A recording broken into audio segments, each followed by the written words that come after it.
पिछले एपिसोड में हमने देखा था कि किन्नान जो था उसको बिलियान नजर आई थी। बिलियान के ऊपर सी ऑफ डार्कनेस के एम्पायर का कब्जा था, तो वो जैसे ही किन्नान को देखती है यहाँ से भागने की कोशिश करती है, लेकिन किन्नान भी उसके पीछे पड़ चुका था ताकि बिलियान को बचा सके। वो एक खास तरह का फॉर्मेशन क्रिएट कर लेता है और फॉर्मेशन के अंदर वो बिलियान को कैद कर चुका था। वो बिलियान को बताने की कोशिश कर रहा होता है कि मुझे पता है तुम मेरी बात सुन सकती हो, मेरी बात सुन सकती हो ना, तो हिम्मत करो और इस सी ऑफ डार्कनेस के एम्पायर के कंट्रोल से बाहर आने की कोशिश करो, वरना ये तुम्हें कभी भी नहीं छोड़ेगा। तो किन्नान की बातों से थोड़ा थोड़ा बिलियान हिम्मत करती है और वो सी ऑफ डार्कनेस के एम्पायर के कंट्रोल से बाहर आने लग गई थी। लेकिन ये करना इतना आसान नहीं था। वो एम्पायर इतनी आसानी से बिलियान को छोड़ने नहीं वाला था। जिसके बाद यहाँ से ये एपिसोड शुरू होता है। तो दोस्तों, कुछ टाइम के लिए स्टूडियो ने कहा है कि इस सीरीज के एपिसोड सिर्फ सैटरडे को आया करेंगे। ये सिर्फ कुछ टाइम के लिए होगा, उसके बाद वापस से हफ्ते में 2 एपिसोड लगने लगेंगे। तो जब तक मैं सिर्फ सैटरडे को ही इसका एक एपिसोड अपलोड कर सकता हूँ। तो अब इस एपिसोड की शुरुआत में एक प्रिंस जो कि हमेशा व्हीलचेयर के ऊपर रहता है, वो यहाँ पर इस जगह पर आने के बाद एम्पायर ऑरा को कलेक्ट कर रहा था। वो किसी खास तरह का फॉर्मेशन क्रिएट कर लेता है और वो फॉर्मेशन यहाँ पर उसकी हेल्प कर रहा था एम्पायर ऑरा को कलेक्ट करने के लिए। उसके साथ यहाँ पर एक लड़की भी आई हुई थी जो कि असल में मेयुन टावर नाम का एक सेक्ट है, वहां से आई हुई थी। वो यहाँ पर इसी प्रिंस की हेल्प करने आई होती है। प्रिंस कहने लग जाता है कि मिस मियाओ, तुम्हारा बहुत बहुत शुक्रिया जो तुम यहाँ पर मेरी इस सफर के अंदर हेल्प करने के लिए आई हो। अगर तुम मेरा सहारा नहीं बनती तो मैं कहाँ अपनी व्हील चेयर को घुमाए फिरता एम्पायर ऑरा कलेक्ट करने के लिए, लेकिन तुमने यहाँ पर आकर मेरी हेल्प की, ये तो बहुत अच्छी बात है। तो वो मिस मियाओ जो थी वो कहने लग जाती है कि ये तो मेरा फर्ज था, मुझे टावर मास्टर ने कहा था आपकी हेल्प करने के लिए, तो मैं आ गई यहाँ पर। जिसके बाद जब ये दोनों आगे बढ़ रहे थे तो उनको वहाँ पर एक ट्री दिखाई देता। ट्री के ऊपर एक बहुत ही मिस्टीरियस फ्रूट लगा हुआ था। वो प्रिंस कहने लग जाता है मिस मियाओ से कि तुम्हें पता है ये फ्रूट ना करीब 60 साल में सिर्फ एक बार पेड़ पर लगता है। इस फ्रूट का नाम है एबियस फ्रूट। अगर इस फ्रूट को कोई इंसान खा लेना तो इस फ्रूट के अंदर इतनी ज्यादा इंपीरियल एनर्जी होती है कि वो इंसान पूरी तरह से एनर्जी से भर जाएगा। ये फ्रूट बहुत ज़्यादा कमाल के होते हैं। तो वो मिस मियाओ कहने लग जाती कि ठीक है, मैं अभी आपके लिए ये फ्रूट लेकर आ जाती हूँ। तो मिस मियाओ अपनी पावर का इस्तेमाल करते हुए उस फ्रूट को तोड़ने के लिए जा रही थी, लेकिन जैसे वो उसको तोड़ क्या पाती कि इससे पहले ही वहाँ पर वो व्हाइट टाइगर कैंप वाला बंदा आकर पहुंच जाता है, जिसने एक ही अटैक देकर मारा था उस मियाओ के ऊपर,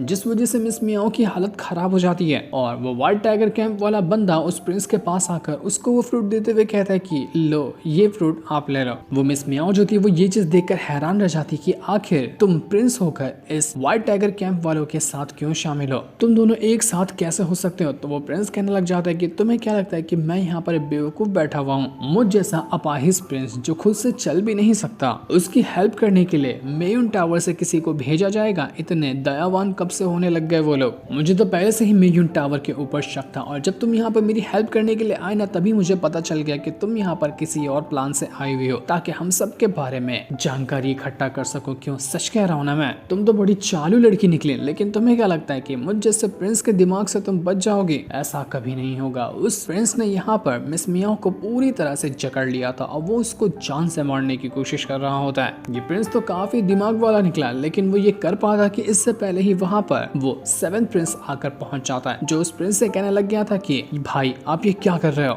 मुझे पता ही था कि आप और ये व्हाइट टाइगर कैंप वाले एक साथ मिले होंगे। आप दोनों मिलकर ही यहाँ पर बाकी प्रिंस के खिलाफ साजिश रच रहे हो। आप तो बिल्कुल राइट हैंड हो ना उस एल्डर प्रिंस के, तभी तो उसके लिए आप इतना कुछ कर रहे हो। मैंने नहीं सोचा था कि आप इतना गिर जाओगे। तो ये सुनकर वो प्रिंस कहने लग जाता है कि मुझे नहीं पता था कि तुम इतनी जल्दी यहाँ पर आ जाओगे, क्योंकि कल ही तो हम मेरे कुछ आदमियों ने देखा था कि 7 प्रिंस के अंदर पॉइजन लग गया था, इतना सारा कि वो ढंग से होश में भी नहीं आ सकता। तो यहाँ पर मेरे सामने जो खड़ा है ना, मुझे नहीं लगता कि वो 7 प्रिंस है। मुझे पता है कि तुम हो कौन, तो अपनी पहचान छुपाने की कोई जरूरत नहीं है। जिसके बाद हम देख पाते हैं कि वो असल में 7 प्रिंस नहीं बल्कि एम्पायर सिस्टर थी। सिस्टर एम्पायर जो थी वो यहाँ पर आने के बाद उस प्रिंस से कहने लग जाती है कि कितने घटिया इंसान हो तुम। 4th प्रिंस, 5th प्रिंस और 7 प्रिंस, हम सब तो एक दूसरे के भाई बहन ही है ना, तब भी तुमने 7 प्रिंस के अंदर भी वो पॉइजन डाल दिया।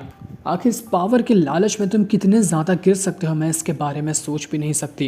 तो वो लंगड़ा प्रिंस कहने लग जाता है कि देखो तुम्हें नहीं पता कि असल में पावर किसको कहते हैं। जब पावर का नशा किसी चीज के ऊपर चढ़ता है ना तो वो बाकी चीजें भूल जाता है। ये फैमिली, ये भाई बहन का रिश्ता क्या होता है मुझे उससे कोई फर्क नहीं पड़ता। ये सारी चीजें सिर्फ एक नाटक है इंसान को बहलाए रखने के लिए। असल में ये भाई बहन जैसी कोई चीज होती ही नहीं है। जिसके पास पावर है वही सबसे आगे होता है। अगर तुम्हारे पास पावर है ना तो तुम किसी के ऊपर भी अपना हक जमा सकते हो, जो कि शायद तुम्हें समझ में नहीं आ रहा होगा। पर कभी खुद को मेरी जगह पर भी रख के देखो, तुम्हें असल में समझ में आएगा कि पावर किसे कहते हैं, सत्ता की लालच और सिंहासन पे बैठना कैसा फील कराता है। इसलिए मैं ये एल्डर प्रिंस का साथ देते हुए करना चाहता हूँ। अगर वो बनता है क्राउन प्रिंस तो मेरी पोजीशन और ज्यादा बढ़ जाएगी। तो ये सुनकर वो सिस्टर एम्पायर कहने लग जाती है कि इतने घटिया इंसान हो ना तुम कि मुझे तुम्हें भाई कहने में भी शर्म आ रही है। एक भाई कभी भी अपने खून के रिश्ते वाले इंसान के साथ इस तरह की हरकत नहीं कर सकता जो कि तुमने की है। तो तुम भाई कहलाने के लायक ही नहीं हो। तुम्हें तो मैं छोड़ूंगी नहीं, तुम्हारी जान ले लूंगी मैं, क्योंकि तुमने भाई का रिश्ता खत्म कर दिया। जिसके बाद हमें कुछ टाइम पहले का सीन दिखाया जाता है। सिस्टर एम्पायर जो थी वो जल्दी जल्दी में उस सेवन प्रिंस को लेकर कमरे के अंदर आती है, क्योंकि उसके अंदर पॉइजन गया हुआ था। किन्नान वहां पर आता है तो वो पूछने लग जाता है कि क्यों, क्या हुआ, मैं देख रहा हूँ कि आप बहुत ज्यादा परेशान लग रही हैं। तो सिस्टर एम्पायर उससे कहती है कि वो सेवन प्रिंस के अंदर ना उन घटिया लोगों ने मिलकर पॉइजन डाल दिया है। डॉक्टरों को दिखाया लेकिन वो कुछ इलाज पता नहीं कर पा रहे हैं कि कैसे सेवन प्रिंस को ठीक किया जा सकता है। तो किन्नन कहता है कि आप फिक्र मत करिए, मेरे पास ना कुछ हर्ब्स वगैरह है, मैं ट्राई करता हूँ, हो सकता है कि उनकी मदद से यहाँ पर सेवन प्रिंस ठीक हो जाए। अगर ये होता है तो ये बहुत अच्छी बात होगी। तो सिस्टर एम्पायर भी किन्नन को ये करने की परमिशन दे देती है। इसके बाद किन्नन जो था वो सेवन प्रिंस के पास आता है और अपनी पावर का इस्तेमाल करते हुए सबसे पहले तो पॉइजन को चेक करने की कोशिश करता है कि कौन सा इसके अंदर पॉइजन डाला गया है। उसके बाद वो हर्ब्स वगैरह की मदद से पॉइजन को बाहर निकालने की कोशिश करेगा। तो किन्नन ने जैसे ही अपनी पावर का इस्तेमाल किया था और पावर की मदद से वो जब चेक कर रहा था तो उसको पता चलता है कि असल में इसके अंदर तो पॉइजन का असर है ही नहीं।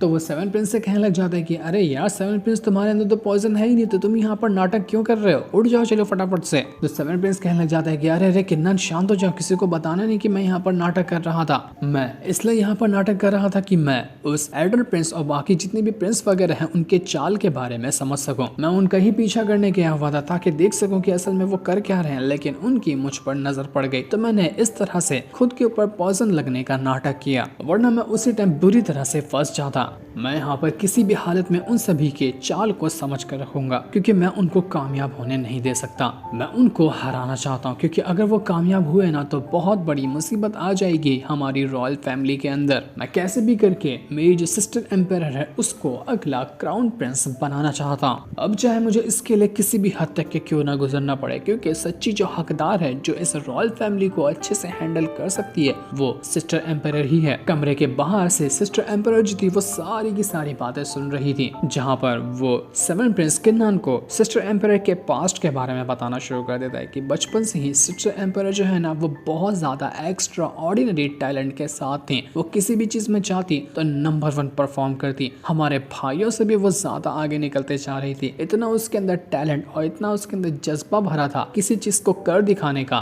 कि वो कभी पीछे नहीं हटती। इस चीज से फादर एम्पायर भी बहुत ज्यादा खुश हुए। लेकिन हमेशा से यही रीति रिवाज चलता हुआ आ रहा था कि लड़कियां सिंहासन पर नहीं बैठती हैं। पर तब भी फादर एम्पायर ने डिसाइड किया कि वो अगर इतनी काबिलियत रखती है सिस्टर एम्पायर तो वो उसको सिंहासन पे बिठाएंगे। लेकिन जैसे जैसे समय बीता फादर एम्पायर को समझ में आने लग गया कि नहीं, अगर वो सिस्टर एम्पायर को इतनी बड़ी जिम्मेदारी देते हैं ना तो वो उसको संभाल नहीं पाएगी, वो बहुत बड़ा बोझ हो जाएगा सिस्टर एम्पायर के ऊपर से वो लड़की है, तो इस वजह से इतना बड़ा बोझ हैंडल करना सही नहीं होगा उसके लिए। तो इसी खातिर से फादर एम्पायर ने सिस्टर एम्पायर को मना कर दिया कि वो नहीं बन सकती क्राउन प्रिंस और ना ही कभी वो सिंहासन पे बैठ सकती हैं। उन्हें अपने लाइफ को एक बिल्कुल प्रिंसेस की तरह गुजारने का मौका दिया गया। ये चीज फादर एम्पायर सिस्टर एम्पायर के लिए ही करना चाह रहे थे ताकि उन्हें कोई परेशानी नहीं हो और वो एक सुकून की जिंदगी गुजार सके, जबकि सिस्टर एम्पायर ऐसा बिल्कुल भी नहीं चाहती थी। इस चीज से उनका दिल टूट गया क्योंकि वो हमेशा से चाहती थी कि वो इस रॉयल फैमिली के लिए कुछ कर सके।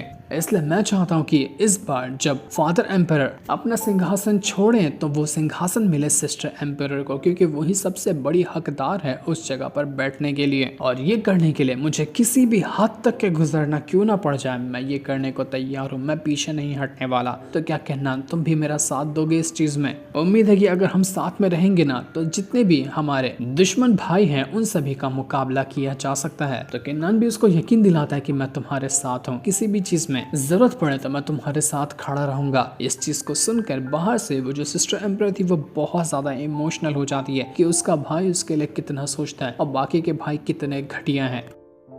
इसी वजह से सिस्टर एम्परेस सीधा चली गई थी उस लंगड़े भाई के पास ताकि उसको सबक सिखाया जा सके। वो लंगड़ा प्रिंस जो था वो यहाँ पर वो मेयून टावर की जो मिस मियाओ थी उसको पकड़कर वहां पर हमेशा के लिए गायब भी कर देता है और उसने तो उसकी जान ले ली थी। वो कहने लग जाता है कि मेरे ऊपर जासूसी करने के लिए आई थी, तेरा यही अंजाम होगा, इससे भी बुरा होता, लेकिन मेरा भी मूड ठीक नहीं था तो मैंने तुझे इतनी आसान मौत दी है। जो देखकर सिस्टर एम्पर अपने लंगड़े भाई से कहने लग जाती है कि तुम्हारी हिम्मत कैसे हुई मेरे आंखों के सामने इस बेचारी को मारने की, तो मैं छोड़ने नहीं वाली हूँ मैं। तो वो सिस्टर एम्परेस सीधा का सीधा उसी अपने भाई के ऊपर अटैक देकर मारती है, जो अटैक बड़ा जोर से जाकर उसको लग गया था, लेकिन इससे उस भाई को कुछ होता नहीं। वो अपनी पावर का इस्तेमाल करते हुए अपने व्हीलचेयर से ही बाहर निकल कर आ जाता है और हवा में उड़ते हुए वो उस सिस्टर एम्परेस से कह रहा था कि बहुत बढ़िया, मैं तो चाह ही रहा था कि पहले तुम मुझ पर अटैक करो, उसके बाद तो मेरे अंदर कोई शक और शुबा रहेगा ही नहीं तुम्हारी जान लेने का, तो अब तुम यहाँ पर मरोगे, तुम्हें भी इसी तरह से जो मिस मियाओ है काट कर खत्म कर दूंगा, मैं तो इससे भी बुरी मौत तुम्हें देने वाला हूं, तो तुम मरने के लिए तैयार हो जाओ। वो अपनी पावर का इस्तेमाल करते हुए खास तरह का फॉर्मेशन क्रिएट करता है और फॉर्मेशन जैसे उसने क्रिएट किया था, जमीन फाड़ कर एक बहुत ही भयंकर बीस्ट बाहर निकल कर आ जाता है। ये बीस्ट इतना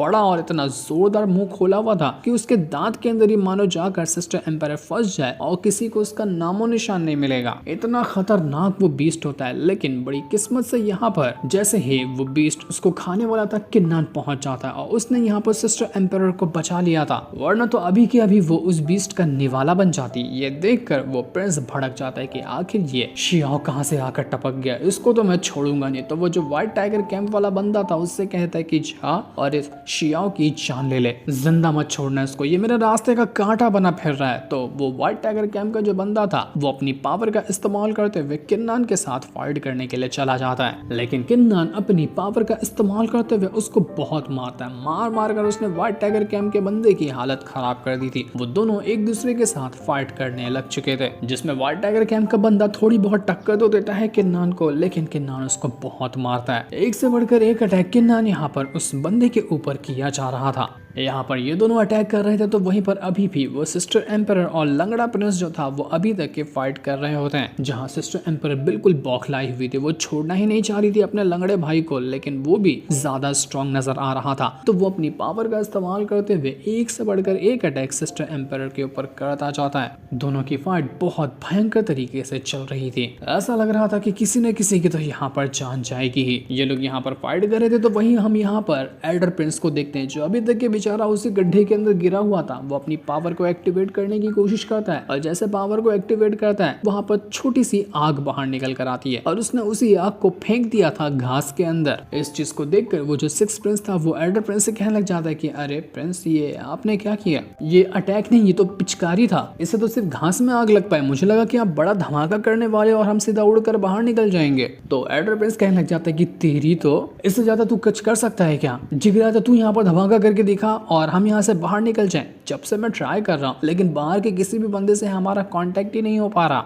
अबे कभी सर्वाइवल चीज कुछ देखी है क्या, मैं वही दिमाग लगा रहा हूँ। देखो हम यहाँ पर बाहर नहीं निकल सकते, ना ही हमारा कांटेक्ट बाहर जा सकता है, पर हम यहाँ पर इस घास में आग लगाकर धुआं तो बाहर निकाल सकते हैं ना। आसपास से कोई भटक रहा होगा तो वह हमें देखकर बचाने आ जाएगा। अबे मैन वर्सेस वाइल्ड देखा कर, कुछ अच्छा देखा कर, तुझे समझ में आएगा कि ऐसी मुसीबत में बचते कैसे हैं। बड़ा आया मुझे ज्ञान देने वाला, खुद तो यहाँ पर फंसे फंसे कंकाल बन जाएगा, लेकिन मैं तो नहीं फंसने वाला यहाँ पर, किसी भी हालत में खुद को बचा कर रहूंगा। मेरा जो बंदा है ना, मुझे लगता है कि वो यहाँ पर आकर पहुंच चुका है और इसका बंदा कोई और नहीं बल्कि वही था जो कि व्हाइट टाइगर कैंप का है। एल्डर प्रिंस कहने लग जाता है कि उसके पास ना व्हाइट टाइगर कैंप की सबसे खास जो टाइगर स्पिरिट है उसकी पावर मौजूद है। जब वो बिल्कुल बौखलाता है ना तो उस टाइगर स्पिरिट की पावर वो इस्तेमाल कर पाता है, और अगर उसने उसका इस्तेमाल किया ना तो जितने भी दुश्मन होंगे उन सभी की वो आसानी के साथ वाट लगा देगा।